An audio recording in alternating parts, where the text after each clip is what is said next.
On va commencer. Merci à tous d'être ici. Bienvenue. On est ravis d'animer cette table ronde, de modérer cette table ronde avec Paul.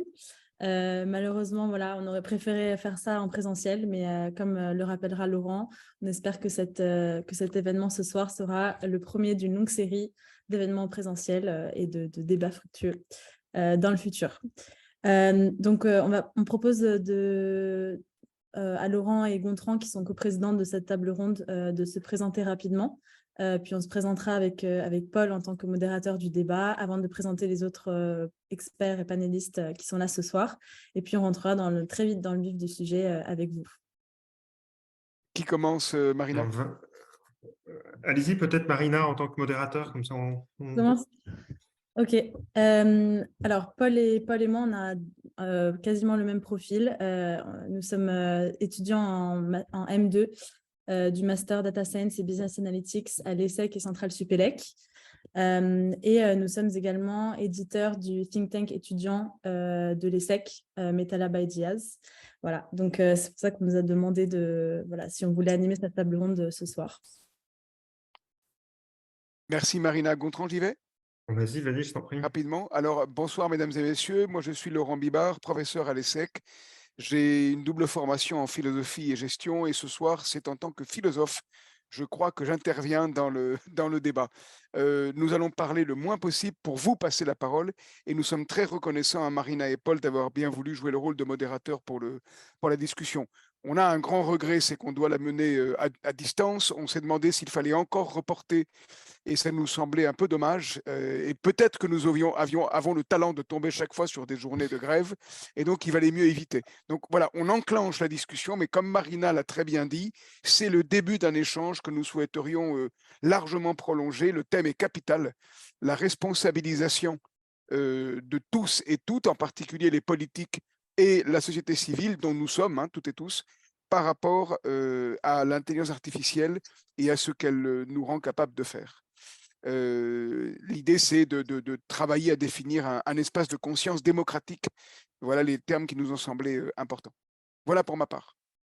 Gontran? Alors, très rapidement, merci Laurent pour ta présentation. Très rapidement, et dans la foulée de ce que tu évoquais, Laurent, moi j'incarne ici le consultant OnePoint, qui est partenaire du MetaLab de l'ESSEC, en particulier sur ces questions dédiées à l'éthique de l'intelligence artificielle, qui vont nous occuper et qui vont être au cœur du débat ce soir, qui sont au cœur du débat, mais qui sont également au cœur de l'actualité. C'est difficile d'y avoir échappé au cours des dernières semaines.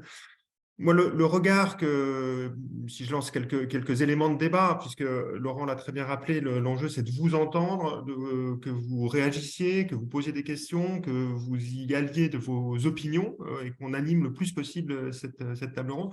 Moi, humblement, ma contribution, elle est celle de quelqu'un qui doit accompagner des entreprises à se transformer, qui ont des impératifs de gain de productivité, de transformation, de gain en agilité, mais qui en même temps se fédèrent des agents économiques, des individus, des citoyens qui doivent être conscients des enjeux éthiques de l'intelligence artificielle. Et puis ces citoyens, ils sont, pour certains d'entre eux, encore sur les bancs de l'école, et demain, ils seront dans ces organisations. Et c'est ces thèmes-là que j'aimerais aborder avec vous ce soir.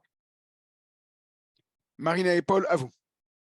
Oui, je vais reprendre la parole et puis dire la bienvenue à tout le monde. Donc, moi, c'est Paul, je suis également modérateur de cette table ronde avec Marina et je suis ravi d'être là pour modérer. Donc, ce qu'on propose, c'est rapidement de présenter le reste des panélistes. On va commencer peut-être par Patrick Albert. Donc, Patrick Albert, c'est l'un des pionniers de l'intelligence artificielle en France. Je pense qu'on peut le présenter comme ça. Donc chercheur, également auteur et entrepreneur, également président de la France IA et donc il a étudié pendant des années l'intelligence artificielle et il s'intéresse aujourd'hui à la manière dont ces algorithmes impactent notre vie quotidienne et comment il faut réagir à leur adoption. Donc voilà, un chercheur de renommée, en tout cas en France et peut-être même à l'international. Marina, tu veux enchaîner? Oui, alors ensuite, nous avons Florence Giselle. Je ne suis pas sûre de bien prononcer le nom de famille. N'hésitez pas à me corriger si je me suis trompée. Florence Xel. Florence Gzell. Donc, Florence Gzell a un profil de juriste. Elle est professeure de droit à l'Université de Sciences Po et à l'Université de Lorraine. Elle est co-titulaire de la chaire digitale, gouvernance et souveraineté de Sciences Po. Et avant ça, elle a fait ses études à Assas, à la Sorbonne. Et elle a également eu une expérience de banque à New York, puis un doctorat en droit privé. Donc, ses principaux travaux traitent voilà, sur la question de la régulation autour de l'intelligence artificielle. Les grandes questions qu'elle explore sont, faut-il être plutôt dans l'attentisme face à ces nouvelles technologies qui arrivent à une très haute vitesse, ou faut-il les adopter et en tirer les bénéfices directement? Paul, je te laisse enchaîner. Ouais. Alors, ensuite, nous avons Nicolas Sabouret, qui est professeur d'informatique à l'Université Paris-Saclay, également enseignant à Centrale Supélec et chercheur au laboratoire interdisciplinaire des sciences du numérique.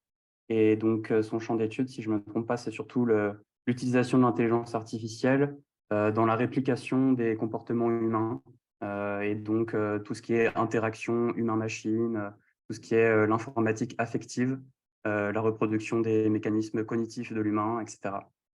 Il a également publié un livre de vulgarisation sur l'intelligence artificielle qui s'appelle « Comprendre l'intelligence artificielle » qui est sorti en 2019.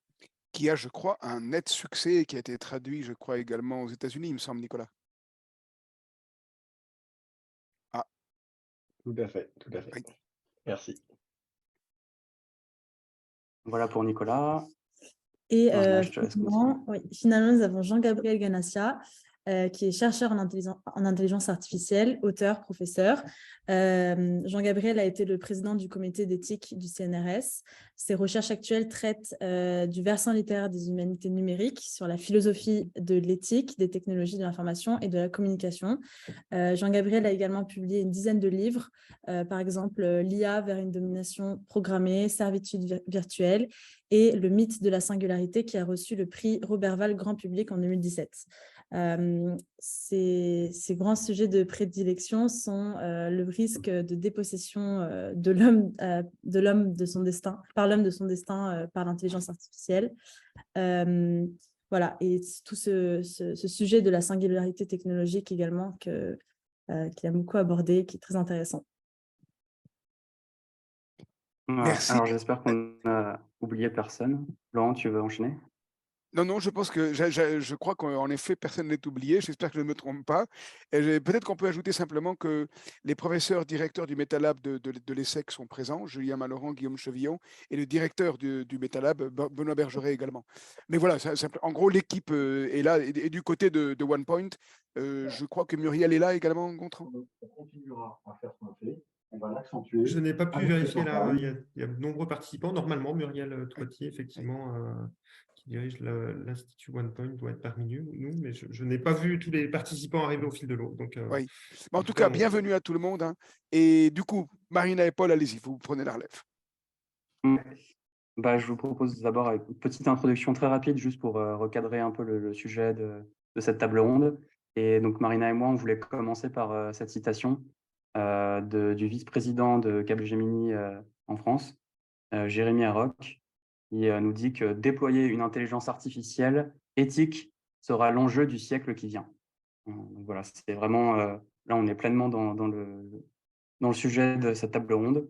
Et donc, finalement, quel est le sujet? D'un côté, on voit que l'IA, c'est une des plus grandes prouesses technologiques peut-être du XXIe siècle, en tout cas certainement de la décennie en cours, et qu'elle irrigue tout le monde social et économique. Gain de productivité, optimisation des services, une plus grande valeur ajoutée pour tous dans notre vie quotidienne, mais aussi un impact fort dans les sciences, en médecine, dans la recherche scientifique, dans tout le domaine de la prédiction, le trafic, le climat, les événements naturels, etc. Mais on constate aussi des dérives. Oui, on constate... Ouais, on constate des dérives, donc voilà, peut-être les plus abordées sont celles de l'impact économique. Voilà, est-ce que l'intelligence artificielle ne supprime pas un nombre trop élevé de postes et conduit au chômage? On a vu la mauvaise utilisation de certaines technologies. rapidement avec ChatGPT, voilà, on voit des universités qui s'inquiètent de leurs étudiants qui vont être amenés à plus tricher, à plagier. On a également l'intelligence artificielle biaisée qui va produire des résultats erronés. On a la captation de l'attention par les réseaux sociaux, l'incitation à la consommation, la polarisation des opinions en ligne, etc. Donc voilà, on a beaucoup de positifs qui nous est apporté par l'IA, et également du négatif. Et donc finalement, le grand absent de l'intelligence artificielle, c'est l'éthique. Et donc la question qu'on va se poser aujourd'hui, c'est d'abord pourquoi.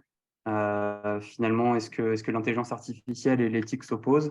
Par exemple, là où l'éthique procède plutôt par tâtonnement et approche les cas moraux dans une singularité un peu plus complexe, et surtout ne s'embarrasse pas de règles absolues.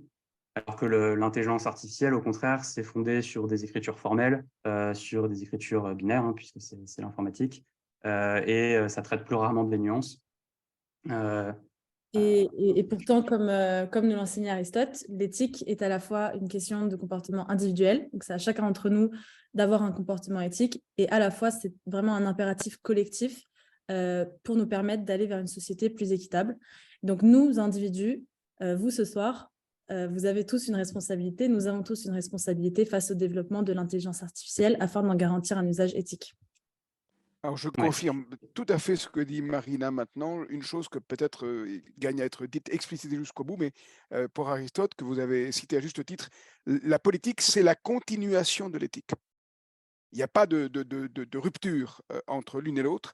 Et la politique, c'est la mise à l'œuvre collective de ce qui se tient sur le plan individuel, sur le plan de l'éthique. Donc, c'est intéressant qu'on ait à l'esprit ensemble.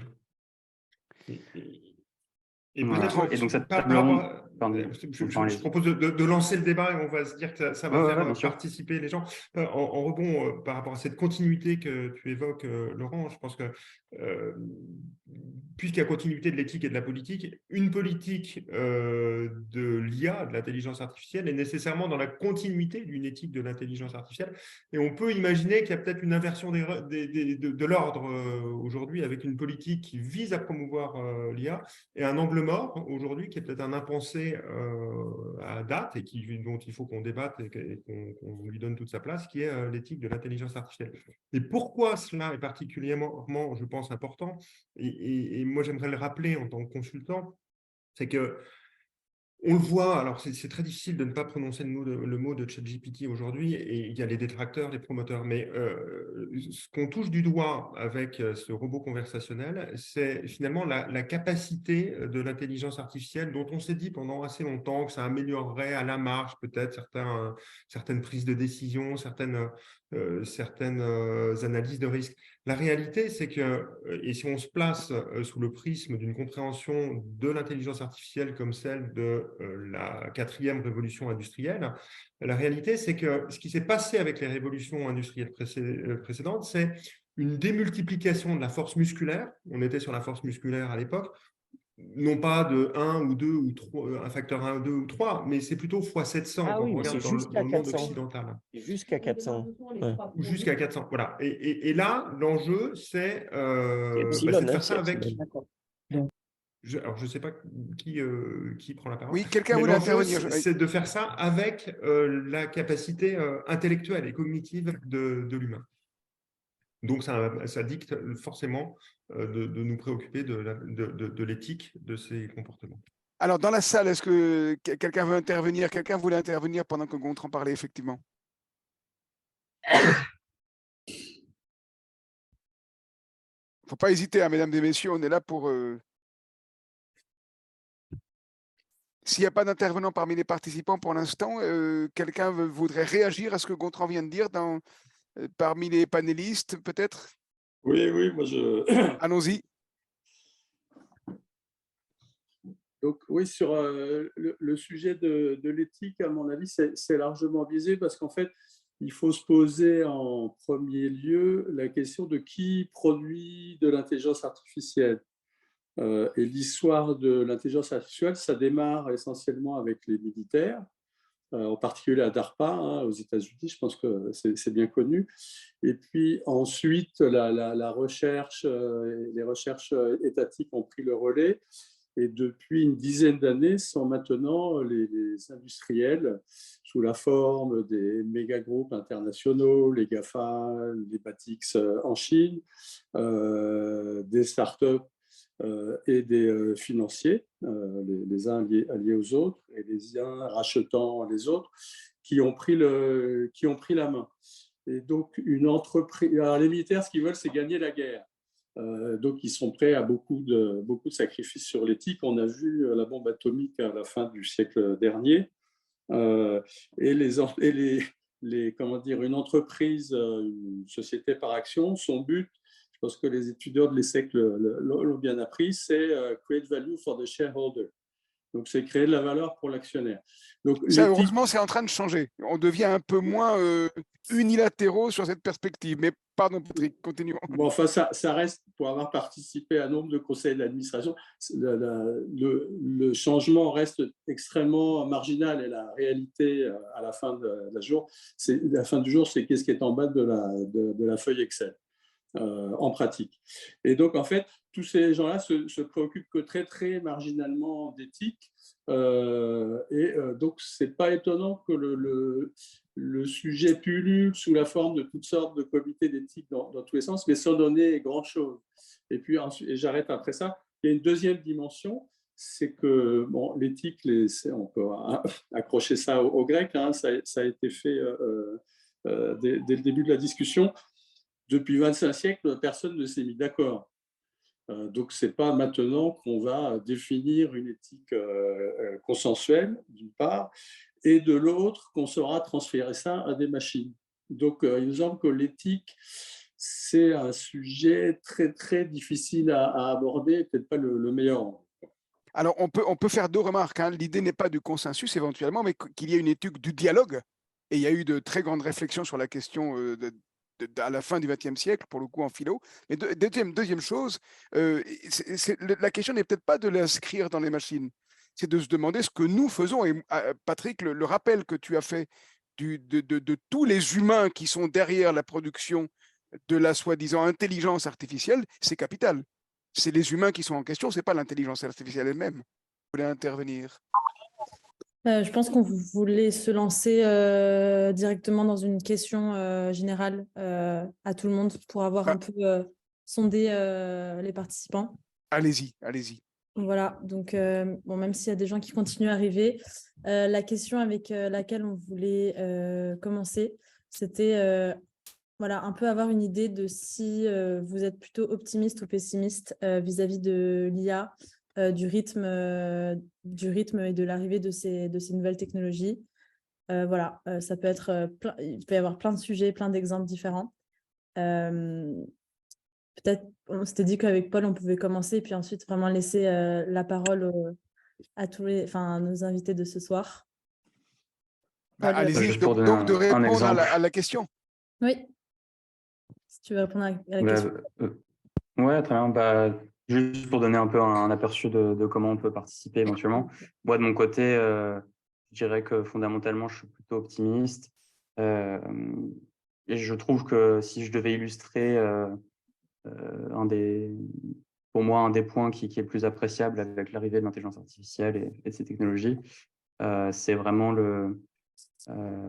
la façon dont l'IA permet de donner accès et de démocratiser de nombreux domaines techniques à des gens qui n'avaient pas forcément l'éducation pour ou qui n'avaient pas les clés en main pour maîtriser ce domaine avant.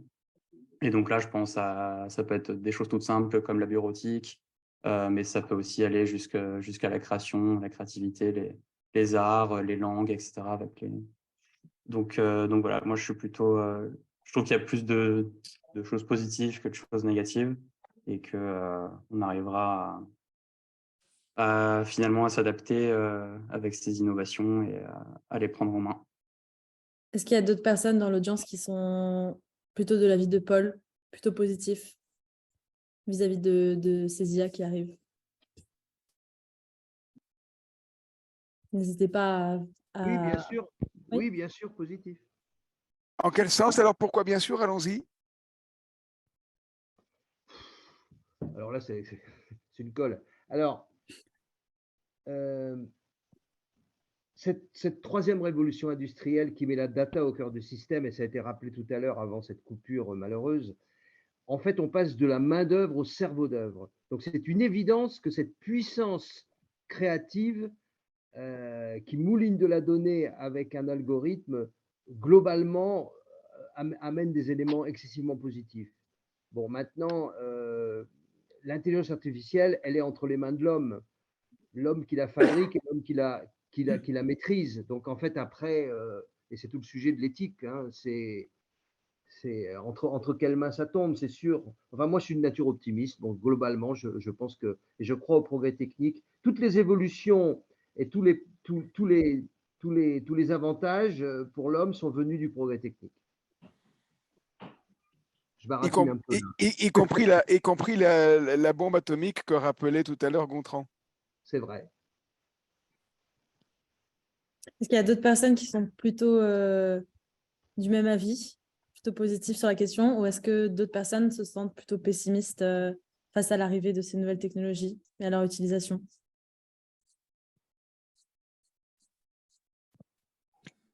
S'il n'y a pas d'intervenant, moi je dirais volontiers quelque chose qui est une suggestion.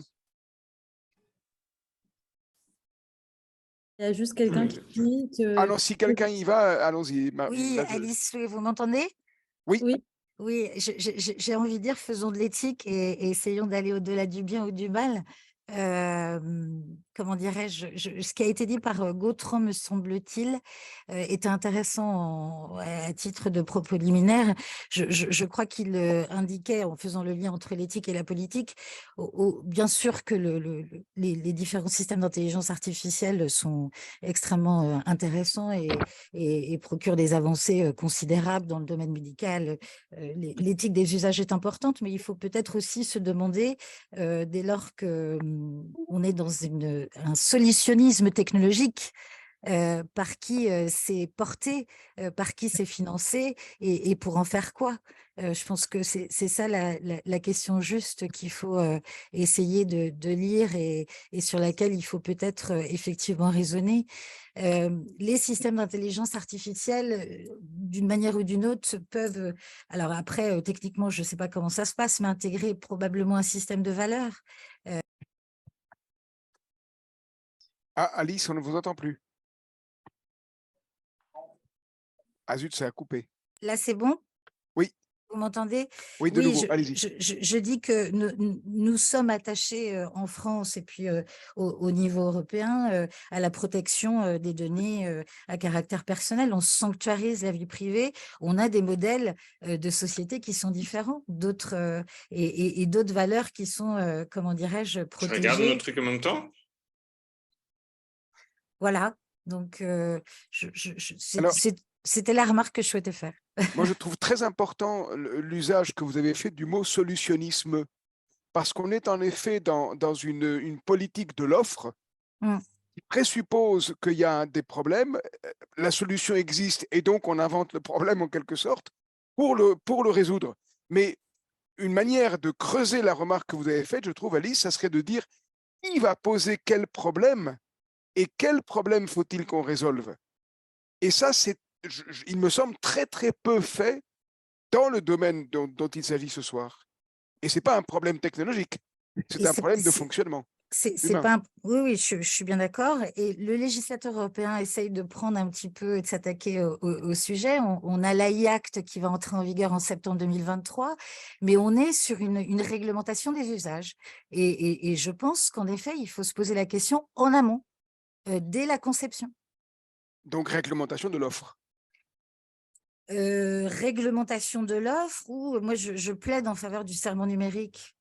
On a des professions réglementées en France, l'avocature, les médecins. Vous parliez des comment dirais-je, philosophes, des présocratiques, Hippocrate d'Écos est le premier à avoir pensé la déontologie professionnelle. Je pense qu'on a de merveilleux talents en France. Je pense qu'il faudrait penser l'éthique professionnelle des ingénieurs qui participent à la conception des outils d'intelligence, des systèmes d'intelligence artificielle. On a un modèle qui est intéressant et duquel on pourrait s'inspirer. Pour les juristes qui sont présents, on parle du bijuridisme canadien qui intègre deux cultures, la culture canadienne, la culture française, et avec des ingénieurs en IA. Alors, je parle sous le contrôle des experts. Moi, je suis pas ingénieur, mais qui ont, comment dirais-je, des résultats très performants. Donc, il y a une éthique de la performance comme on peut retrouver à la Silicon Valley, mais il y a aussi une éthique de la responsabilité. C'est-à-dire qu'on n'oppose pas, comment dirais-je, la création, le développement, la prise de risque, la capacité à développer, à ne pas avoir peur de l'échec, et en même temps d'être dans une démarche éthique et responsable. Les ingénieurs canadiens ont un ordre des ingénieurs depuis 1908. Donc, je pense qu'il faut repenser nos professions réglementées. Aujourd'hui, les ingénieurs sont susceptibles d'avoir, et ça a été rappelé, alors je sais plus si on est à la 3e ou à la 4e révolution industrielle, mais en effet, là, on change de cap, on change de monde. Et probablement que les ingénieurs sont aujourd'hui ceux qui vont avoir le plus d'impact sur, au niveau micro, l'humain. On a vu des agencements d'algorithmes, comment dirais-je, être attentatoires aux droits fondamentaux, portés par les plateformes, par les GAFAM. Bon, ce n'est pas simplement d'éthique là dont on parle, c'est parfois des comportements mafieux. Hein. Donc, il faut sensibiliser. Il y a la formation, et puis ce que vous faites là est essentiel. Moi, j'ai le bonheur d'enseigner l'éthique du numérique auprès de diverses écoles, donc je fais ce que je suis très engagée sur le sujet. Mais je pense aussi qu'il faut repenser les professions réglementées. Florence, Voilà. est-ce que vous souhaitez réagir, vous qui avez un profil de juriste? Est-ce qu'à votre avis, c'est possible de faire ça, ou est-ce qu'on est contraint à suivre le rythme de ces innovations qui sont des produits de grands acteurs privés, souvent plutôt aux États-Unis ou en Chine, hein, donc, est-ce que vous pensez que c'est possible de mettre en place quelque chose comme ça, une espèce de serment d'Hippocrate de l'ingénieur de manière globale? Moi, je trouve pas que le mode, enfin, pardon alors, mais je suis pas très convaincue par le modèle français des professions réglementées qui est extrêmement lourd, dont on essaye de sortir, qui repose sur des logiques d'autorégulation qui ont leur bon côté, mais aussi qui entraînent beaucoup de lourdeur et de ce qu'on peut appeler de coûts de transaction. Donc, je pense qu'effectivement, il y a une dimension éthique à prendre en charge, mais à prendre en compte, mais peut-être de manière plus souple. C'est ce qu'on appelle la soft law. Je pense qu'il y a beaucoup à faire et à jouer dans aujourd'hui ce qu'on connaît déjà beaucoup, les chartes éthiques. Maintenant, ce que je trouve très intéressant dans cette dimension éthique, c'est que je crois qu'on a encore des espaces à créer de discussion pour parler tout simplement de... Je vais donner un exemple très concret plutôt que parler dans le général et dans l'abstrait. Puisqu'il y a 3 ans de ça, j'ai eu la chance de participer à une sorte d'investigation et d'études sur le développement des outils d'IA chez nous en France. Donc, on a rencontré un certain nombre d'entreprises, un certain nombre de startups de l'IA, dont l'une développait des solutions de détection des mouvements destinés à repérer les actes de violence dans l'espace public, notamment dans les gares. Mais pas que, il y avait aussi une branche qui était destinée à repérer les mouvements qui pouvaient laisser penser que des produits étaient volés dans un magasin, par exemple. J'ai été face à des ingénieurs qui se posaient des questions éthiques absolument majeur à mesure qu'ils développaient ces outils. Ils avaient par exemple un outil qui captait les sons avec une IA qui était censée donner l'alerte s'il y avait un son suspect qui pouvait laisser penser qu'il y avait des actes de violence qui étaient commis. Donc, bien évidemment, quand on développe ce genre d'outils, on est chaque jour confronté, même sur le traitement des données, mais à des questions qui sont des questions très complexes. Et ce que j'ai trouvé très intéressant comme juriste, c'est de voir que finalement, j'étais avec des gens qui devaient bricoler au quotidien, développer leurs outils au quotidien, en se plaignant finalement de ne pas avoir d'interlocuteur.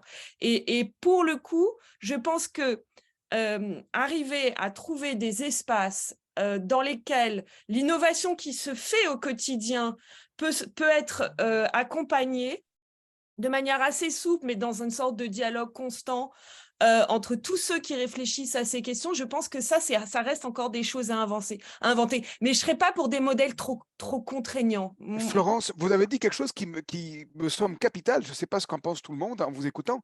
Les ingénieurs se plaignaient de ne pas avoir d'interlocuteur. Ça veut dire quoi? C'est-à-dire qu'on les laisse tout seuls avec un objectif et ils doivent bosser, mais ils n'ont personne avec qui dialoguer pour savoir quoi faire, jusqu'où, comment, dans quel contexte.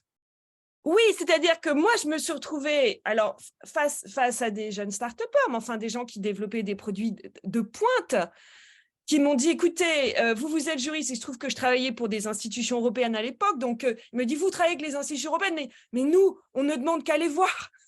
On voudrait leur parler de nos problèmes, de ce qu'on rencontre au quotidien et des questions qu'on se pose au quotidien. Et j'ai été ébranlée parce que je m'imaginais que j'allais avoir affaire à des gens qui ne veulent pas être contraints, qui ne veulent pas avoir livré de règles, qui veulent développer leur outil dans le sens pour avoir faire maximum de profit, etc. Ce n'était pas du tout le cas. J'étais face à des gens qui, étaient passionnés par leur métier, mais se posaient plein de questions. Et vous avez l'impression que cette conscience-là et les questions sont dominants? Alors écoutez, moi, mon expérience se limite à l'étude que j'ai faite, mais enfin, on a vu quand même un certain nombre d'entreprises dans différents domaines. Donc, je donne cet exemple-là, on a vu un certain nombre de startups dans le domaine de la santé, avec à chaque fois, quand même, je trouve, des préoccupations éthiques de différents ordres, mais qui étaient quand même assez présentes. Et donc c'était ça qui était passionnant pour une juriste comme moi qui a l'habitude de voir adopter des règles et puis ensuite on les applique et ensuite on sanctionne ceux qui ne les respectent pas, etc. Et donc là, je crois qu'on a un espace à trouver très en amont de la réglementation traditionnellement entendue. Alors, une des leçons de la discussion de ce soir, c'est que la société civile et les politiques, c'est aussi les ingénieurs. Et si en plus ils sont demandeurs, mon expérience est très différente, c'est tout à fait le contraire. Donc, je suis très heureux d'entendre ce que vous dites. Et du coup, il y a de quoi être optimiste. Oui, il y a quelqu'un d'autre qui va intervenir. Peut-être qu'on peut demander à Gontran son avis, parce qu'en tant que consultant, il voit beaucoup d'entreprises et donc il peut communiquer à la fois avec les dirigeants, avec les ingénieurs, et on peut peut-être avoir son avis justement sur cette envie cette préoccupation pour l'éthique ou non. Est-ce qu'elle est vraiment présente, en tout cas dans les missions dans lesquelles il intervient? Merci Paul de solliciter mon avis. Je pense qu'on a beaucoup parlé là, c'était le propos d'Alice et Florence, avec qui je suis d'accord par ailleurs, mais on a beaucoup parlé finalement de l'éthique des créateurs. Les créateurs en l'espèce étant les ingénieurs. Je crois que se limiter à cela, c'est peut-être cantonner l'intelligence artificielle à ses créateurs, justement, et à une poignée de gens à qui on confierait la responsabilité de bien penser les usages finaux, etc. Je crois qu'il y a un gros travail à faire sur l'adoption, sur la démocratisation. En fait, ce qu'il faut avoir présent à l'esprit, et c'est là où ChatGPT est une révolution très intéressante, c'est que ça met au grand jour quelque chose qui était silencieux jusque-là. C'est-à-dire qu'il y ait des algorithmes derrière Waze quand vous lancez votre GPS, derrière Google, derrière tout un tas d'applications, des algorithmes d'IA. Tout le monde le savait, mais c'était assez silencieux. On se retrouve tout d'un coup nez à nez avec l'intelligence artificielle générative, avec la forme que pourrait prendre, dans un futur sans doute assez proche, la collaboration avec ces algorithmes. Et ça pose la question non seulement de l'éthique des créateurs, mais de l'éthique de tout un chacun, des utilisateurs. Et je pense que c'est là où il y a un espace dont il faut alors s'emparer, je ne sais pas si c'est le bon mot, mais en tout cas dont il faut s'occuper pour sans doute pas le réguler, mais sans doute apporter avec la pédagogie nécessaire, apporter la formation, le recul nécessaire à la prise en compte de ces nouvelles technologies. Moi, je pense que l'émergence de ces intelligences artificielles est non seulement l'affaire à nouveau des créateurs, mais l'affaire de ceux qui vont s'approprier. Et au-delà, du coup, il est de notre responsabilité, là, tous autour de cette table, finalement, en tant que consultant, qu'académique, qu'étudiant, de se dire que ce petit changement, parce que finalement, ChatGPT aujourd'hui, c'est juste un petit changement qui n'a pas encore bouleversé les industries, ce petit changement a des conséquences telluriques, à mon avis, sur le déplacement de barycentre en matière de transmission de la connaissance. Et Laurent, je crois que tu le précisais dans un propos liminaire, tu avais été confronté en tant qu'enseignant au ravage, tout à fait. je ne sais pas comment en tout cas, au problème l'influence de ChatGPT.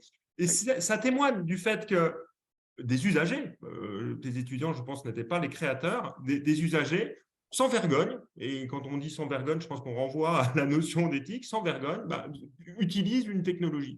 Et je pense que l'éthique, finalement, c'est non seulement l'éthique des créateurs, c'est l'éthique aussi des utilisateurs, et du coup, de la manière dont on les forme, et donc du monde académique et enseignant. Pardon. Jean-Gabriel Guénassia, est-ce que vous souhaitez donner votre avis sur le sujet? Est-ce que c'est possible d'intégrer l'avis des utilisateurs et ses préoccupations éthiques dans la conception d'un produit? Sur quel sujet? Attendez, sur la conception. D'abord, je suis un peu perdu dans la discussion, hein, pour tout vous dire.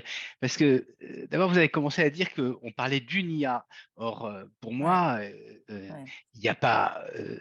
Une IA, ça a déjà laissé entendre qu'il y a une incarnation dans un objet de l'intelligence artificielle et que tout d'un coup, elle s'animerait, elle aurait un esprit. Or, pour moi, l'intelligence artificielle, enfin, telle que je la connaissais en tout cas, hein, on était avec Nicolas et puis avec Patrick, hein, on fait de l'IA depuis pas mal de temps. Et pour nous, c'est d'abord une discipline scientifique, hein, qui permet de simuler un certain nombre de fonctions cognitives. Et ensuite, on introduit ces simulations à l'intérieur de différents dispositifs technologiques. Mais bien sûr, ce n'est pas une intelligence artificielle. Alors, je sais que le mot est souvent introduit. Ensuite, on dit une IA éthique. Et pour moi, c'est pas un objet qui est éthique. Est-ce que alors là, je m'adresse un peu à Laurent, hein, parce que justement, l'éthique, c'est plutôt une réflexion. Hein, on est rentré. Et donc, de ce point de vue, je suis un peu perdu. Alors ensuite, effectivement, est-ce qu'il faut avoir une conception participative? C'est effectivement une question ouverte, mais c'est pas parce qu'on aura toute la société que ce sera meilleur, hein. Et de toute façon, les technologies telles qu'elles existent déjà depuis technologie de l'information, hein, depuis très très longtemps, sont conçues avec les utilisateurs, hein, ce qu'on appelle un user-centered design, oui, est très très très très ancien. Ça ne les rend pas plus morales que ça, au contraire, hein. Et ça n'est pas le cas dans tous les secteurs, je crois, Jean-Gabriel. Non, parce que moi, je connais un peu le secteur de l'aviation. Jamais les pilotes humains ne sont consultés pour élaborer quelque algorithme que ce soit. Ah, si, les facteurs, les facteurs humains dans le domaine aéronautique. En plus, moi, j'ai énormément travaillé sur le sujet à l'époque où je les pilotes sont consultés. C'est-à-dire qu'on fait des études d'usage avec les différents participants, bien évidemment, hein. Ah oui, alors ça, en plus, on a une énorme littérature sur le sujet. C'est passionnant d'ailleurs, mais c'est pas une question d'éthique, hein, on est bien d'accord. C'est une question humaine. Oui, c'est parce qu'on s'intéresse au retour d'usage, hein, ce qu'on appelle par exemple le rétex, hein, le retour d'expérience, hein, tout ça, c'est extrêmement précieux, hein, dans la conception, hein, de toutes les technologies. Mais c'est pas une question d'éthique, hein, encore une fois, hein. Par exemple, si on conçoit des systèmes de recommandation, hein, on va les faire en fonction du retour individuel, hein, qu'est-ce que les personnes ont acheté. Ça ne veut pas dire que ce soit très éthique, hein. On vous demande en permanence votre avis sur Internet, hein, pour savoir si vous êtes content des technologies, hein. Et dans une école de commerce comme l'ESSEC, hein, j'imagine qu'il y a énormément de spécialistes, hein, de ce genre de choses. C'est participatif, hein, oui, mais c'est pas de ça dont je parlais. Mais, oui. Ah oui, non, mais j'imagine bien. Oui, j'ai bien compris, Laurent. Mais justement, tu vois, donc c'est juste pour dire que ça n'est pas la participation qui fera la vertu. Qui fera la vertu. Voilà, on est bien d'accord, ça c'est un problème politique. Et, oui, tout à fait. Mais en revanche, l'éveil des consciences pour lequel nous plaidons ce soir ensemble, ça c'est capital. Oui, alors je crois l'éveil des consciences des usagers. Oui, mais alors, de quelle conscience? C'est-à-dire qu'il faut se demander quels sont les véritables enjeux. Parce que tout à l'heure, vous nous avez dit, bon, il y a des risques de chômage. Alors moi, je ne sais pas, hein, mais je ne trouve pas qu'il y ait des risques de chômage qui soient liés au développement de l'intelligence artificielle. Alors, ça mériterait un débat en tant que tel, hein, mais il y a effectivement des métiers qui évoluent, des tâches qui sont automatisées, mais il y a de nouveaux métiers qui arrivent, et le risque, c'est plutôt qu'il y ait des personnes qui ne soient pas qualifiées pour utiliser ces automatismes. Ensuite, vous avez parlé de plagiat. Alors, effectivement, GPT, ça génère des textes. Est-ce que c'est vraiment du plagiat? Alors, c'est une question ouverte, hein, parce que le plagiat, c'est emprunter à quelqu'un de précis. Là, ça veut dire que vous empruntez à toute la communauté. Alors, c'est pas sûr que ce soit du plagiat. Vous avez parlé des biais, hein, c'est très discutable, hein, la question des biais, hein, elle est très problématique. Hein, c'est pas évident. En revanche, hein, vous avez parlé de questions beaucoup plus importantes, hein, qui sont effectivement la polarisation en ligne, les bulles de filtre, hein, toutes ces utilisations de l'intelligence artificielle, hein, qui vont conduire à, par exemple, à disséminer des fake news, à adresser, hein, des informations différentes à chaque profil de personnes. Et ça peut avoir des effets vraiment dévastateurs sur le tissu social. Et puis de façon plus générale, je crois aussi que parmi les questions politiques, il y a des enjeux de souveraineté qui me semblent vraiment importants, parce que on va avoir de grandes entreprises internationales qui vont assumer à la place des États un certain nombre d'attributs, hein, de la souveraineté. Donc, ce sont des questions de philosophie politique. Donc voilà, je pense que ce sont toutes ces questions, je crois, qu'il faut poser, mais justement éviter un peu la moraline, hein, qui ferait que on s'offusque d'un certain nombre de choses. Par exemple, vous voyez, sur les biais, hein, on nous dit, c'est terrible, hein, les systèmes de reconnaissance faciale reconnaissent moins bien les femmes noires que les hommes blancs. Et puis quand on regarde les chiffres dans le détail, on se rend compte que c'est beaucoup plus compliqué que cela, et que de ce biais de reconnaissance faciale à la discrimination, il y a un pas. C'est pas parce qu'il y a un biais qu'il y a une discrimination. Voilà. Donc c'est pour ça que je dis, ce sont des questions compliquées, passionnantes, hein, et qui méritent effectivement discussion, réflexion. Mais excusez-moi, j'ai parlé un peu trop. Ah non, du coup, Marina et Paul, Ouais. vous êtes inspirés, j'imagine. Oui, ça enrichit énormément le débat, tout ça, c'est sûr. Moi, je voulais juste rebondir très rapidement sur déjà le retour d'usage. Je pense qu'un des problèmes du retour d'usage, c'est que souvent, il est conçu de façon individuelle, c'est-à-dire qu'on regarde le retour d'usage par individu et on a tendance à omettre complètement les effets de groupe, les effets sociaux. Par exemple, pour tout ce qui est les systèmes de recommandation, que ce soit dans le divertissement ou dans le retail. On ne prend pas en compte les effets dont on a parlé, les entraînements sociaux, les bulles, etc. Et ça, c'est pour éventuellement donner un peu plus de matière ensuite. Et ensuite, je vois que quelqu'un veut participer depuis un moment, donc on va lui donner la parole. Linda, si vous voulez dire quelque chose, allez-y. Oui, merci. Non, merci pour ces échanges et l'organisation de ce webinaire. Je suis assez d'accord avec l'approche pragmatique sur les solutions. Mon expérience au ministère de la Justice me montre que les lois arrivent toujours trop tard et que souvent, c'est beaucoup trop lourd en termes de suivi, de compliance, etc. Donc, travailler sur des solutions pragmatiques, c'est très efficace. Après, quand on parle de démocratisation, c'est là où je suis un peu dubitative. Et ça a été souligné sur la polarisation des algorithmes, par exemple. On voit comment les idées se propagent et toutes les visions néfastes et la polarisation in fine de la société. La démarche participative, à mon sens, ça produit un intérêt si le processus est bien maîtrisé, ce qui ne l'est pas. Le marché aussi que vous soulignez, c'est-à-dire qu'en fait, on ne maîtrise rien.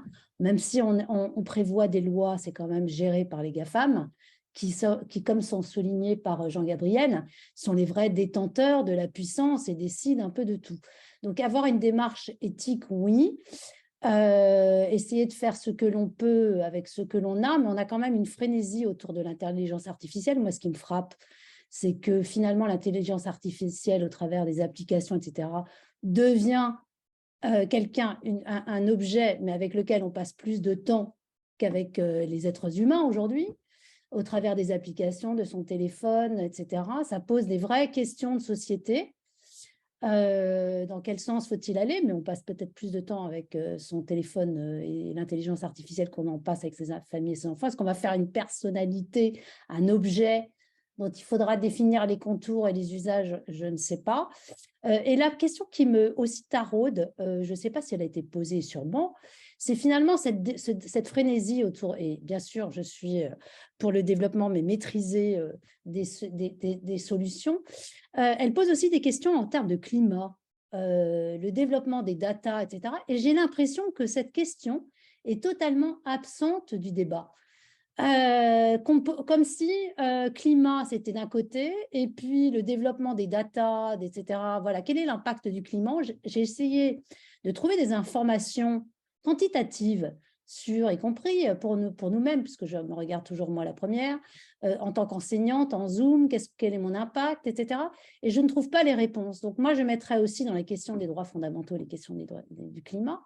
Parce qu'évidemment, si je n'ai pas la réponse aux questions, je trouve toujours intéressant de me la poser et d'essayer de me rapprocher de celles et ceux qui peuvent m'éclairer. Merci. Alors, deux choses, si je peux me permettre, Linda, de réagir. Moi, je trouve remarquablement important le mot de frénésie, parce qu'on peut se demander à quoi ça sert, et la question de savoir à quoi ça sert, elle est capitale. Et là, on est dans le cœur du débat de ce soir, c'est comment on fait pour rendre possible une éducation autant que possible de toutes et tous, je rêve, mais qui permette un usage raisonné des technologies, et ce n'est pas les technologies qui sont en question, ce sont beaucoup nos usages, comme Gontran l'a dit tout à l'heure également. Et la question de la pollution générée par les data et l'IA, elle est assez importante. Je me permets juste, Marina et Paul, de proposer que Nicolas Sabouret s'exprime là-dessus. Je suppose, Nicolas, que tu as des choses à nous dire sur cette question. C'était notre intention aussi, donc parfait. Ah bah parfait, on converge. On ne l'avait pas répété, mais j'avais levé la main, donc c'est parfait. Ah, Je voulais réagir sur deux choses dans le propos de Linda.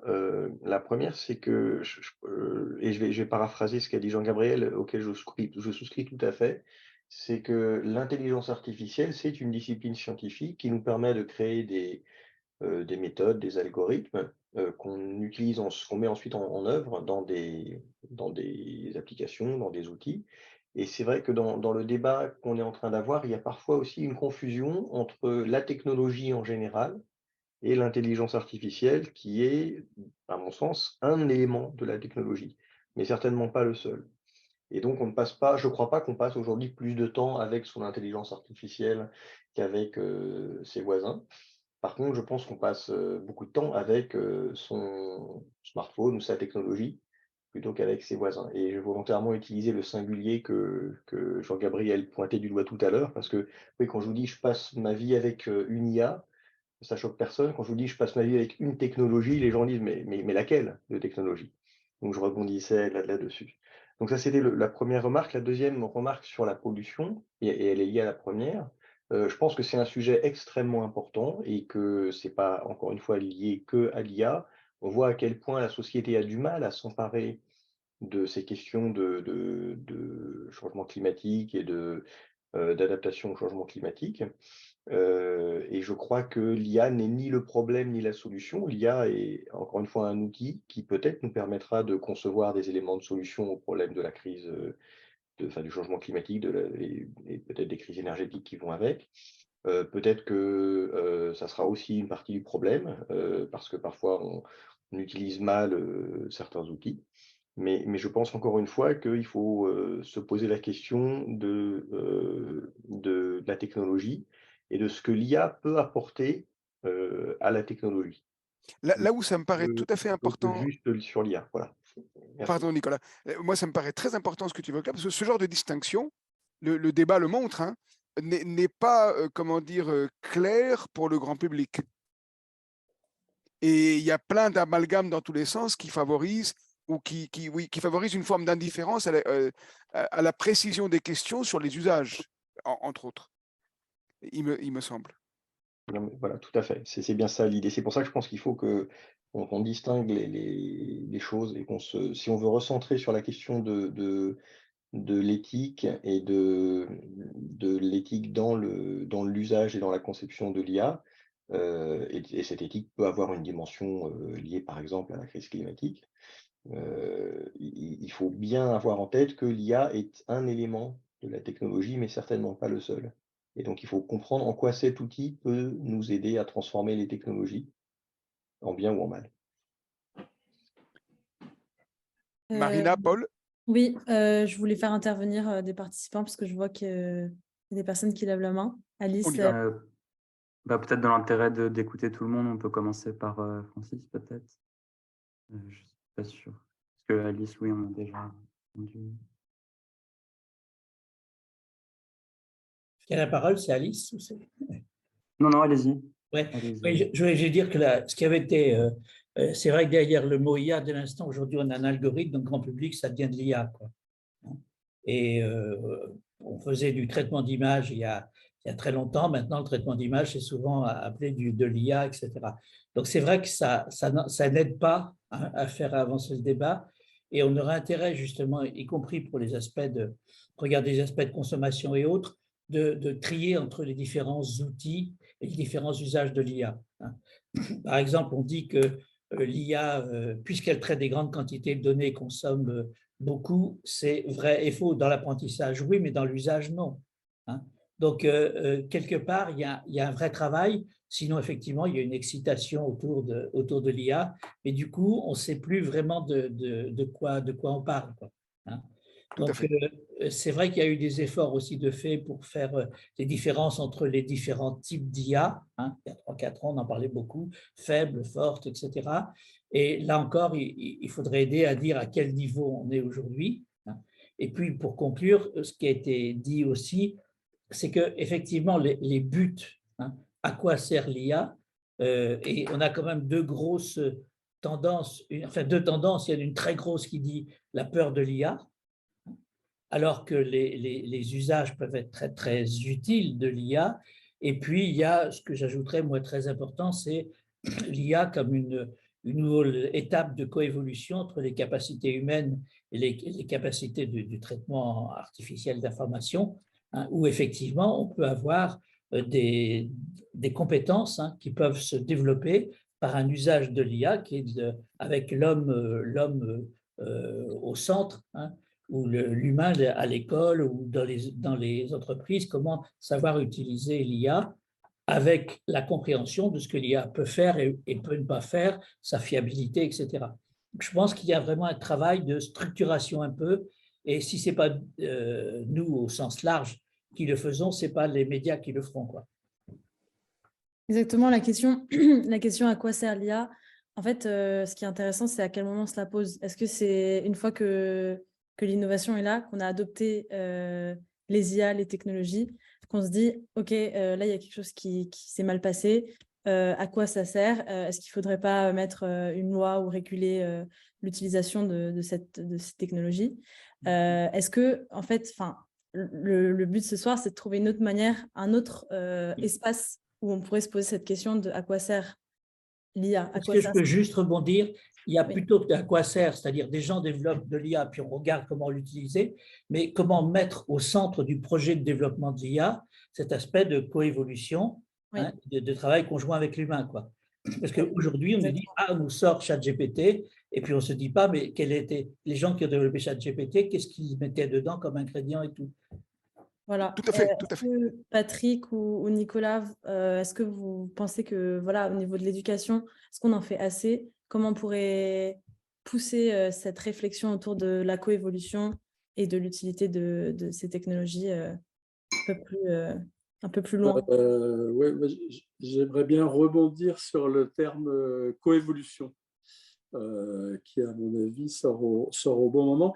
Il me semble qu'on se perd un peu dans les détails. Le sujet est extrêmement vaste et qu'on pourrait dézoomer. On a parlé de 4e, de 3e révolution industrielle. Je pense qu'il faut donner un nom à ce qui est en train de se produire. Et moi, j'aime bien un nom, malheureusement, ce n'est pas moi qui l'ai proposé. Ce sont McAfee et Brian Johnson, respectivement du MIT et de Stanford. Ils ont dit ce qui se passe, c'est le 2e âge de la machine. Donc, on ne parle pas de révolution industrielle, on parle du deuxième âge. Le premier âge, on le connaît, hein, c'est début du 19e siècle. La mécanisation de la force de travail, machine à vapeur, c'est la révolution industrielle qui s'est déclinée en première, deuxième, troisième, le pétrole, l'électricité. C'est toujours la révolution industrielle et c'est toujours la force du travail. Le deuxième âge, c'est la mécanisation de l'information.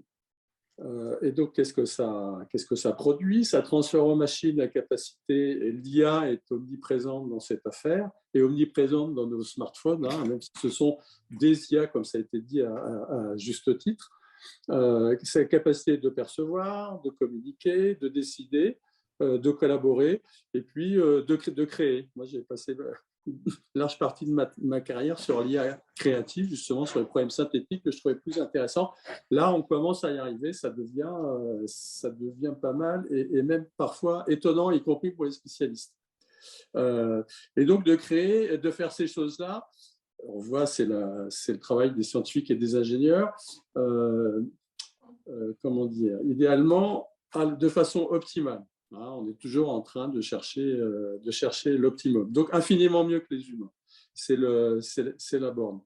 Donc, on est maintenant à la combinaison de ces deux formes de la machine, la forme physique qui manipule de la matière et la forme, entre guillemets, informationnelle ou intellectuelle. Et ça, il me semble que c'est potentiellement un nouveau monde qui est en train de se créer. Donc, on n'est pas dans est-ce qu'il faut réguler ChatGPT, etc. Il me semble que le premier âge de la machine, c'était la révolution industrielle. Ça a réellement transformé la société, mais en une profondeur que les historiens, les sociologues, tous les spécialistes des SHS étudient et ont étudié. Et là, on aborde le moment où ce deuxième âge va transformer et commence à transformer en profondeur la société. Et il me semble, quand j'ai lu la convocation là, pour cette session, ça m'a fait extrêmement plaisir à la fois de la lire et de pouvoir espérer y contribuer, parce que c'est extrêmement ambitieux hein, ce qui est écrit samedi. J'ai repris pour voir. Il est essentiel, c'est un mot fort, que l'usage, l'appropriation ou le rejet de ces technologies puisse être discuté et construit en conscience. Et c'est essentiel et c'est urgent. Donc, ce deuxième âge crée un monde qui est en train de prendre forme sous nos yeux. C'est urgent que la société civile s'approprie. Donc, la société civile, ce n'est pas les ingénieurs ni les scientifiques, c'est tout le monde. C'est monsieur et madame Michu dans la rue. Et donc, il me semble qu'on ne prend pas la direction qui est proposée par l'appel à cette session en se focalisant sur tel sous-problème ou sur telle catégorie de contributeurs. Il me semble qu'on est appelé à être réellement ambitieux, à aborder le problème dans son ensemble et en introduisant, malheureusement j'ai été coupé au moment où je m'excitais un peu sur Platon et son Protagoras, mais en introduisant le concept de démocratie pour traiter ça. Et il me semble que c'est ça qu'on pourrait viser, évidemment, et pas aboutir aujourd'hui, mais déjà commencer à creuser quelles sont les façons d'aboutir ou d'avancer plutôt sur ce chemin. Très, très rapidement, une toute petite réaction. Moi, je trouve parfaitement juste, Patrick, ce que tu viens d'évoquer. J'allais revenir au Protagoras parce qu'on peut dire il n'y a pas d'humanité sans technique. Il n'y a pas d'humanité sans ce que deviendront les technologies. C'est impossible. Mais la question de savoir à quoi ça sert se pose partout. Quand on entend ce que tu viens d'évoquer sur l'aspect optimal de l'aspect créateur, je ne sais pas comment tu l'as formulé exactement, de l'IA, est-ce qu'il faut une IA créative? Moi, la question que ça force pour moi systématiquement, c'est à quoi ça sert? Pourquoi on veut déléguer ça aux machines? Vers quoi ça nous mène? Et ce n'est pas une question technologique. Je crois que là-dessus, on est tous d'accord, c'est une question politique, humaine et politique. À quoi ça sert? Qui est la question du sens de ce que nous voulons faire. Voulons-nous déléguer tout ce que nous sommes aux machines que nous créons et avoir l'illusion qu'elles le font impeccablement au mieux que nous? En gros, est-ce qu'on peut créer un Mozart? Alors, si c'est oui, la question revient, mais à quoi ça sert? Mais alors, je n'ai pas levé la main pour réagir, Laurent. Oui, pardon. Francis, je te laisse réagir juste après. Mais j'aime beaucoup cette idée, Patrick, du deuxième âge de la machine, parce que Et pour aller très directement sur le à quoi ça sert, il y a une thèse qui est assez soutenue, hein, qui est que finalement, alors je ne sais pas si ça coïncide exactement au premier âge de la machine, mais le premier âge de la machine est finalement ce qui a permis aux sociétés de sortir de l'esclavagisme. Pourquoi? Parce que la machine a remplacé la force humaine. Je te vois tiquer, mais je pense que peu ou prou, on pourrait tomber d'accord sur ce sujet, Patrick. L'enjeu là, la question est entière, je ne vais pas y répondre naturellement, mais c'est de quoi va nous libérer l'intelligence artificielle. Et je mets tous les guillemets parce qu'il n'y en a pas une, il y en a plusieurs, etc. Ça a été rappelé par nombre d'entre vous. Donc, moi, mon sentiment, c'est qu'on est aujourd'hui dans des sociétés qui sont des sociétés du tertiaire, enfin de l'économie du service et donc de l'information. Finalement, une grande partie de ces métiers qui sont opérés, et je n'emploie pas le mot métier au sens métiers qui vont être disruptés et qui généreront demain du chômage, mais au sens activité. Il y a une grande partie des activités humaines qui sont informationnelles, et la proposition de valeur qu'on trouve derrière cette intelligence artificielle, et qui est vraiment imparfaite aujourd'hui, hein, enfin, je pense qu'on est au tout début de tout ça, c'est de venir outiller, de venir soutenir, de venir aider nos humbles cerveaux humains à prendre, alors peut-être pas à prendre des décisions, mais à les aider dans la prise de décisions de plus en plus complexes, parce que le monde est de plus en plus complexe, et de plus en plus de technologies à juguler en même temps. L'IA en est une, mais il y a toutes les autres aussi dont il faut s'occuper, il y a des défis à relever. Et je pense que à quoi ça sert, c'est réfuter l'utilité serait sans doute se priver d'une corde à notre arc pour résoudre les défis de demain et peut-être se libérer de joues auxquelles on ne pense même pas encore. Alors, juste pour embêter Marina et Paul qui vont avoir à gérer le temps parce qu'on arrive malheureusement bientôt à la fin, à moins qu'on prolonge un peu et que tout le monde soit d'accord puisqu'on a eu l'interruption tout à l'heure. Mais juste pour Marina et Paul, vous allez avoir à gérer un débat qui n'aura pas lieu, c'est trop tard aujourd'hui. Mais je crains qu'il faille aussi poser la question, non seulement de quoi elles vont nous libérer, à quoi elles vont nous aliéner. Parce que massivement, culturellement, il y a un abrutissement de beaucoup de monde par les écrans. À commencer par les plus jeunes qui, du coup, savent de moins en moins apprendre à apprendre. Et donc, il y a une vraie question. Marina et Paul, je vous laisse avec ça. Mais merci, Gontran, pour le coup. Qui est le pendant de la sédentarité provoquée par l'automobile. À voir. Ne faisons pas le débat maintenant, on n'a plus le temps, mais laissons Marina et Paul se débrouiller avec la discussion en cours. Là, effectivement, c'est un cadeau que vous nous faites. Tout le monde va intervenir, j'ai l'impression. Peut-être on peut laisser Francis pour la dernière intervention et après on essaiera de conclure.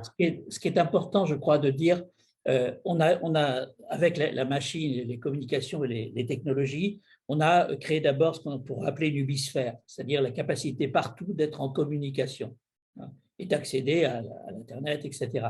Le deuxième composante, c'est une sphère, une cybersphère ou une datasphère, qui est avec tout le mouvement vers l'automatisation. Et c'est ça, on peut appeler ça les smart contracts, on peut appeler ce que l'on veut, mais cette cybersphère permet d'automatiser un certain nombre de choses, avec tous les problèmes de contrôle, de perte de contrôle, de confiance, etc. Et pour moi, il y a la troisième évolution qui pourrait poser question, qui est celle de la noosphère, c'est-à-dire de l'intelligence, des connaissances et du rôle de l'homme dedans. Et je crois que faire la différence, on va trop vite avec l'IA vers l'intelligence, il faut déjà comprendre ce qu'est cette couche de cybersphère d'automatisation, avec ses capacités et à la fois de progrès et à la fois de tous les abus possibles. Il faut garder à contrôler ça. C'est pour ça que parfois le débat sur l'IA intelligence polarise trop l'impact des technologies aussi du numérique aujourd'hui. Voilà ce que je voulais ajouter. Marina, Paul. Elles sont elles-mêmes très mal nommées, hein, si on se réfère aux premiers articles de Turing qui faisaient plutôt référence au computing machinery. Ce qui est beaucoup plus exact, on est bien d'accord. Oui. Je pense qu'il y a un peu une tentative marketing aussi de vouloir parler d'intelligence artificielle à tout vent parce que ça a un côté très innovant et peut-être plus parlant dans l'imaginaire collectif que l'apprentissage machine. Et c'est peut-être ça qui est dangereux. Moi, je voudrais revenir juste un tout petit instant sur la question à se poser. Je proposerais plutôt que à quoi ça sert, qu'est-ce qu'on y gagne Éventuellement, il y a qui gagne. Hein. C'est pas un détail. Et qu'est-ce qu'on y perd? C'est plutôt de dézoomer du côté très pratique et de dire on est en train de créer un nouveau monde. Je pense vraiment ça. Et donc, quelle est la forme que ce nouveau monde est en train de prendre? Qui est-ce qui décide? Donc, on voit bien qui décide. Et pourquoi est-ce que nous, simples personnes, simples citoyens, c'est absolument nécessaire que nous participions à lui donner forme? Voilà ma proposition. C'est-à-dire que le premier âge de la machine, ça a été fait, vous m'excusez l'expression à la bite et au couteau, c'est en référence à la première partie de notre échange. Quand on voit le résultat, il y a du bon, mais nos enfants sont peut-être condamnés à vivre dans un grille-pain, donc ça, c'est pas terrible. Il est nécessaire maintenant de penser avant de faire, c'est-à-dire de réfléchir à ce monde, de ne pas mettre la charrue avant les bœufs et de collectivement, démocratiquement, c'est pour ça que j'étais vraiment enthousiasmé par le sujet proposé, imaginer les formes pour travailler sur ce sujet, de la forme du monde qui est en train de prendre forme sous nos yeux. Paul, Marina, on peut peut-être faire un petit sondage. Il est 19h30, voir si, comment dire, est-ce qu'on peut essayer d'obtenir une espèce d'estimation de l'acceptation peut-être d'un léger temps supplémentaire, ou bien est-ce qu'on respecte le...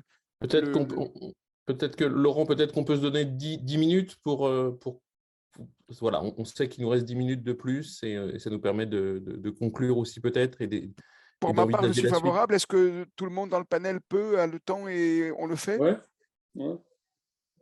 Alors, Paul et Marina, vous avez 10 minutes à animer avant qu'on se sépare dans 10 minutes. Moi, vu là où on est, je pense que la question, cette question de savoir, effectivement, là, on a l'impression d'être à un moment charnière, comme c'était un peu la conclusion pour l'instant, c'est l'arrivée de ce nouveau âge. Et donc, la question pour moi, c'est de savoir comment est-ce qu'on fait pour finalement être un acteur du changement de ce nouveau monde et donc de le concevoir de la manière dont on aurait envie qu'il soit, plutôt que d'être passif et de tous ensemble subir finalement les évolutions d'un monde qu'on ne maîtrise pas et qui nous dépasse. Et donc, si je peux demander un peu à chacun d'entre vous, les panélistes autour de la table ronde, et puis peut-être aussi à l'assistance, c'est finalement quelles seraient les clés pour maîtriser ce changement. Est-ce que c'est l'éducation? Est-ce que c'est autre chose? Je ne sais pas. Quelle est selon vous la clé principale? Vous donnez l'ordre de réaction, Marina et Paul, ou comment voulez-vous faire? Est-ce que d'emblée, pardon, il y a des gens dans la salle qui souhaiteraient intervenir répondre à votre question? Voilà, c'est surtout ça, c'est ceux qui veulent réagir en premier, je pense. Ceux que ça inspire. Moi, je voudrais attirer... Ah ben, pardon, allez-y, quelqu'un veut intervenir. Alice, oui. Oui, je voulais simplement, très vite pour information, vous indiquer qu'il y a un rapport assez intéressant du SIGREF qui a été publié il y a quelques temps et qui fait une très juste, même si c'est vulgarisé, distinction des 3 catégories de l'éthique des systèmes d'intelligence artificielle, et ça a été plus ou moins abordé. Et ça réunit l'ensemble des quelques points qui ont été abordés ce soir. C'est à la fois l'éthique de la conception, certes, mais il y a aussi l'éthique des usages, ça a très bien été rappelé, et puis l'éthique sociétale qui intègre bien évidemment toute la dimension de ce qu'on appelle aujourd'hui le numérique dit responsable. Ça, c'était le premier point. Pour répondre à votre question, comment dirais-je, moi, j'ai tendance à penser qu'il faut une addition, il faut peut-être décloisonner les disciplines, favoriser la pluridisciplinarité, faire aussi et utiliser tous les leviers possibles. L'éthique du numérique aide à réfléchir sur toutes ces questions-là. Le droit fait partie des réponses, l'éthique préfigure le droit, il ne faut pas l'oublier. Ce n'est pas la seule. Je pense aussi qu'il faut repenser peut-être l'organisation, la culture d'entreprise et puis bien évidemment la formation est indispensable. L'acculturation, nous ne sommes pas tous juristes, ingénieurs, scientifiques. Voilà, merci en tout cas de cette passionnante conférence. Merci Alice de vos interventions. Si vous permettez, moi j'ai une question pour Florence. Parce que tout à l'heure, Florence, vous avez évoqué des ingénieurs ou des créateurs d'entreprises qui cherchent leurs interlocuteurs, mais pourquoi ne prennent-ils pas l'initiative d'aller les chercher? C'est-à-dire, quand vous allez les voir pour votre enquête, ils vous expriment leur désarroi d'être seuls. Mais d'où vient le fait qu'ils n'incluent pas dans le processus de la création de leur entreprise, par exemple, d'aller consulter les autorités ou les interlocuteurs qu'ils regrettent ne pas trouver sur leur chemin? Alors, pour vous donner tous les détails de la façon dont s'est passée cette étude, parce que c'est comme je vous l'ai dit, quelque chose qui a été soulevé par plusieurs des personnes que j'ai rencontrées dans différentes entreprises. Et le point que je n'ai pas évoqué tout à l'heure, c'est que dans l'ensemble, c'était des petites entreprises, hein, parfois des très petites entreprises, mais qu'ils avaient toujours dans leur organisation quelqu'un qui était un peu dédié à ces questions d'éthique, de prospective, etc. Or, que se passait-il? Et donc, j'arrive au point dont j'avais envie de parler.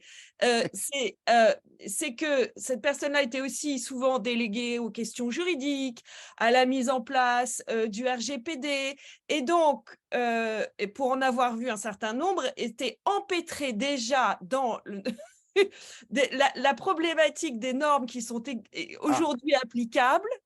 Et donc, mon sentiment, c'était qu'on était dans un contexte, et là, en tant que jury, j'aurais très envie de souligner ce point-là, savoir qu'on finit par être dans des contextes normatifs qui sont très difficiles à appréhender pour les entreprises, surtout si ce sont des petites entreprises. Et du coup, ça me permet de répondre à la question qui a été posée par Paul tout à l'heure, qui dit, voilà, on est face à ces technologies, comment on fait pour reprendre la main ou pour l'apprendre? Moi, je voudrais juste souligner que, on a des textes au niveau de l'Union européenne qui viennent d'être adoptés. On a adopté le fameux RGPD, on vient d'adopter notamment le Digital Services Act qui impose des obligations très importantes aux plateformes. On est en train le Parlement européen travaille sur l'Artificial Intelligence Act et on est face à des textes qui sont massifs, qui vont imposer des obligations de compliance très importantes et très lourdes aux entreprises et aux plus grosses certainement, mais aussi à des plus petites. Et alors la question étant de savoir est-ce que c'est le bon choix à faire? Est-ce que ce ne sont pas des choix qui sont plus contraignants qu'autre chose? Et la deuxième question, et là c'est plutôt une question, vraiment une question à laquelle je n'ai pas la réponse, c'est qu'on discute beaucoup aujourd'hui de la question de la transparence. La transparence de l'IA, on en parle beaucoup, on en a beaucoup parlé quand le RGPD a été adopté. Aujourd'hui, avec le Digital Services Act, on en parle parce qu'on dit, voilà, les grandes plateformes vont devoir communiquer, ouvrir leurs données, donner accès aux algorithmes. Et donc, moi, ma question, et qui est une question en réponse à celle de Paul, mais qui n'est pas une réponse, qui est une question, c'est est-ce que cette transparence, elle est la bonne voie, ou en tout cas, ce qui va nous permettre de se sentir un peu moins passif face à des évolutions technologiques que nous comprenons mal. Et j'avoue être très partagée sur cette question de la transparence, qui est très tentante, mais qui en même temps, et moi je trouve qu'on le vit tous les jours aujourd'hui avec le RGPD et même les demandes de consentement qu'on reçoit 15 fois par jour en ligne, qui nous laisse un peu sur notre faim. Et j'avoue que je n'ai pas la réponse à cette question. Du bien fondé ou de l'opportunité d'obligation de transparence aussi lourde. Florence, merci beaucoup. Si Julien est d'accord, je dirai pourquoi je suis extrêmement enthousiasmé par votre point maintenant. Julien, on conclut dans 1 minute à peu près, c'est ça? Oui, bien sûr. C'est à vous de voir. Paul et Marina, voulez-vous dire autre chose? Moi, je pense qu'il y a un point de conclusion à dire, qui est une ouverture des débats futurs qu'on vous a promis, mesdames et messieurs. Hein. On a dit, ça c'est une première étape, on l'a fait en ligne à regret à cause de la situation d'aujourd'hui. Ça préfigure des rencontres, comme Marina l'a redit elle-même également, en présentiel. Et voilà, donc Marina et Paul, voulez-vous ajouter autre chose? Est-ce qu'il y a une intervention que quelqu'un demanderait impérativement avant qu'on s'arrête? Moi, je voudrais finir par une petite mention relative à ce qu'on vient d'entendre de la part de Florence, mais qui est lié à l'organisation même de cette soirée. Alors, peut-être, moi, un point, mais je m'inscris, je pense, je ne sais pas ce que tu vas dire, évidemment, Laurent, mais je m'inscris dans la suite des débats. Je pense que Patrick a posé sur la table, hein, sur la table du débat, une question assez fondamentale qui est, finalement, est-ce qu'on... alors, je ne sais pas si on se pose la question éthique ex post ou ex ante. Est-ce qu'on éthicise la technologie? Quelque part, on met des barbelés dans la prairie, hein, je le dis avec mes mots, ou est-ce qu'on attend d'avoir des problèmes avec des débordements technologiques pour post-éthiciser et peut-être post-légiférer? Bon, mon intuition est que l'appétit scientifique sera de toute façon débordant, ne souffrira pas la censure. Donc, je pense qu'il faut avoir quelque part libérer ces énergies créatrices en matière scientifique, en matière technologique. En tout cas, si nous ne le faisons pas, d'autres le feront sur cette planète. En revanche, et c'est là où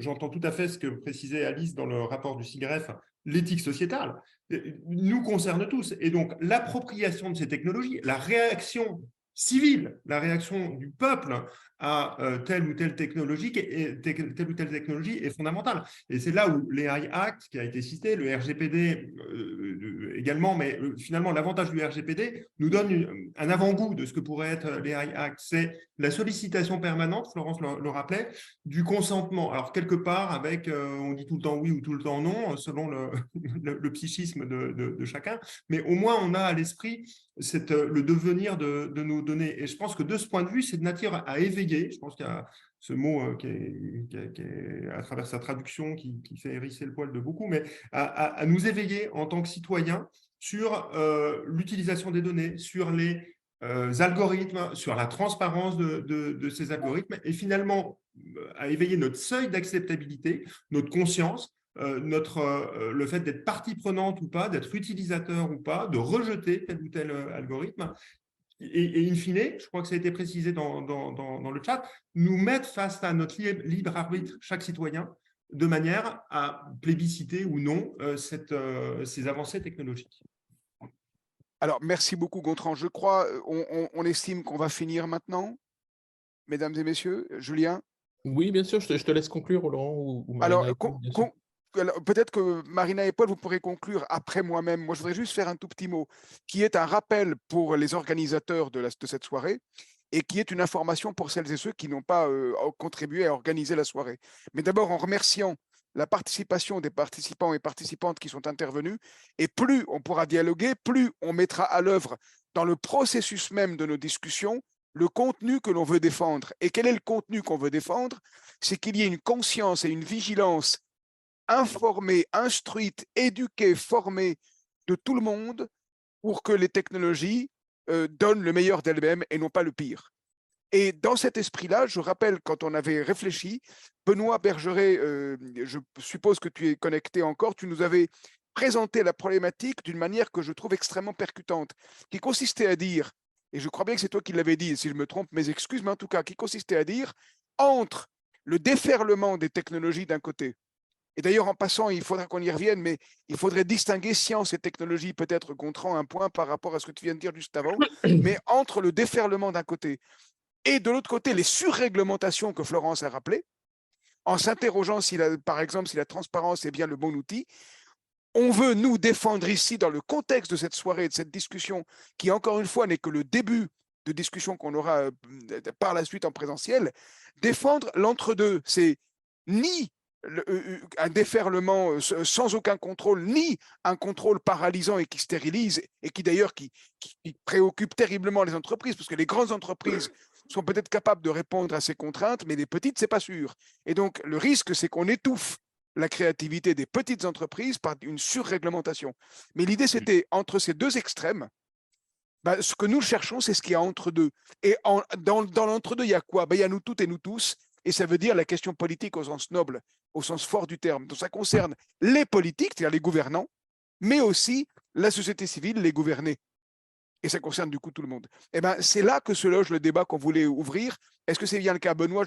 Est-ce que c'est bien toi qui nous avais formulé le problème dans ces termes-là? Oui, absolument, absolument. Eh ben, on est au cœur Merci. de la question.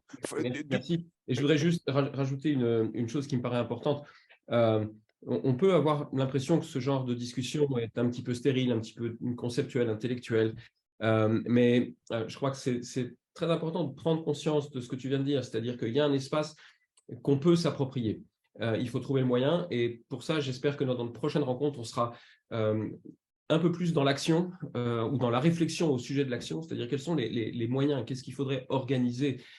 Florence s'est rapprochée d'une solution possible, enfin d'une des solutions possibles, d'un des moyens qu'on pourrait mettre en œuvre, en disant qu'il n'y a pas d'instance, il n'y a pas de lieu où les gens qui travaillent là-dessus peuvent se tourner pour obtenir de la guidance. Bon, pareil pour les utilisateurs. Où est-ce qu'ils pourraient avoir ça? Quels sont les moyens? J'aimerais bien qu'on parle aussi de ça la prochaine fois, si on en a l'opportunité. Benoît, merci parce que tu nous orientes vers la manière de présenter et de proposer les débats futurs. Marina et Paul, vous avez 40 secondes pour conclure. Mais comment voudriez-vous conclure?